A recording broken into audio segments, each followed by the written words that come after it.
What's up guys, my name is Ace, and today I wanted to go over just a few small updates that we finally got when it comes to Black Ops 6. Just a couple days ago I made a video on how things were not going super well for the game, and we really weren't getting much communication from the developers, and it turns out basically the moment that went live, that's also when we got a small patch, and the developers revealed a couple things at least. So I do want to keep you guys updated on those things. Let's first talk about that patch that came on Thursday. I didn't make a video on it immediately because for multiplayer, there were very few changes. There was one global change where Maya's Joyride operator skin, it wouldn't be visible past 70 meters, which is interesting. I was totally unaware of that one. I mean, it's pretty hard to find a line of sight that long anyway, but that was obviously broken. Glad to see they got on top of that. Then for multiplayer specifically, for red light, green light, they increased the XP awarded from your match bonus, and there were various stability fixes. And that's pretty much it, so not really video worthy for a multiplayer channel. They also reverted a very unpopular change on the zombie side of things with the directed mode. I don't fully understand how directed mode works or anything. I don't play zombies at all, but I just want to point out that seems to be the big thing with this update, the primary reason for this update.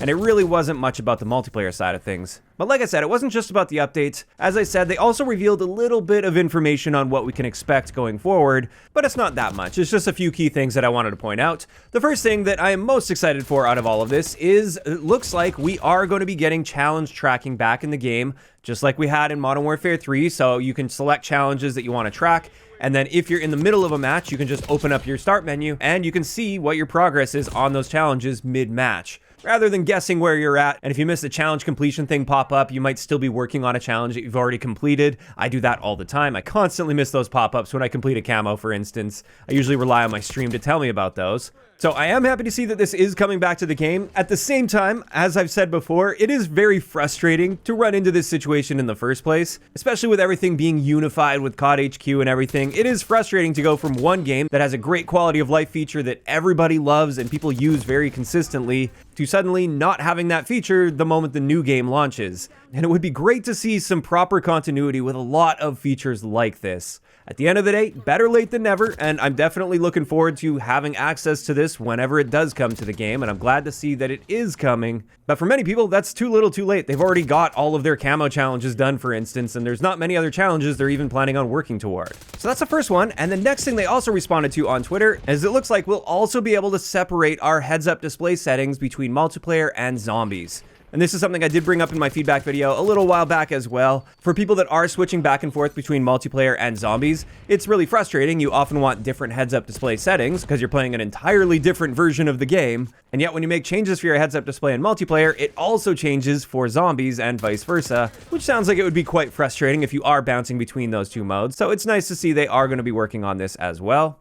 And then finally, we have had a few updates on the Trello board as well, which, by the way, if you guys haven't seen the Trello yet, I don't know if I've actually shared this in any of my videos this year, so I will leave their Trello link down below. This is where they track their issues, and they'll share the status of the issues as well. They don't always track every single issue that they end up fixing, and sometimes they're a little outdated. And honestly, this year, I feel like they haven't been using this as much as some previous years. But I still want to share it anyway. Maybe you have an issue with the game and you want to make sure the developers are aware of it. Well, the first step would be to go to the Trello board to see if it's something they're already tracking, and then you can see the status of that. But a couple of the highlights here, especially ones that were recently updated. The first issue that I know a lot of people have been bringing up to me, I have brought this up in videos in the past, is with free-for-all, the scoring is totally screwed up. You can technically win the game, but then when you see the results and the scoreboard, you end up losing the game, which is really messed up. They have acknowledged this, and there is actually a fix for this scheduled, so I'm assuming that will be coming with the next update. And then another thing I've just been seeing pop up recently that a lot of people are having an issue with, so I haven't mentioned this one before because I haven't experienced it myself because I don't use care packages, but apparently care packages can be claimed by teammates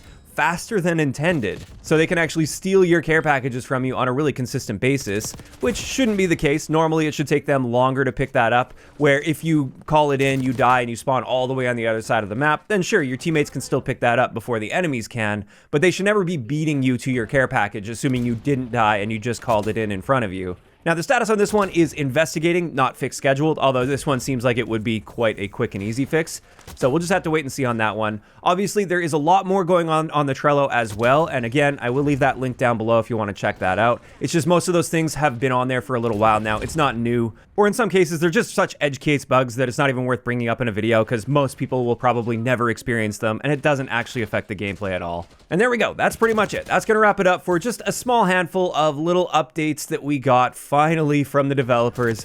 I realize they have been on holiday, and also with the fires right now, I'm sure a lot of the developers are dealing with that. But I'm really hoping for next week we get some solid communication and updates, much more than what I just shared today, because it feels like a really long time until Season 2 drops. We're still about 2.5 weeks away from Season 2. And it's going to be quite a long stretch if we don't really have anything to look forward to between now and then. But time will tell on that. As we get more updates, I will continue to be sharing those with you guys. And this is where I'm curious to hear from you guys in those comments down below. How are you feeling about these few little things that they have shared with us as far as what we can expect to see going forward with Black Ops 6? If you enjoyed this one, a like rating is always appreciated. And don't forget to subscribe for more if you haven't already. I'll talk to you guys next time.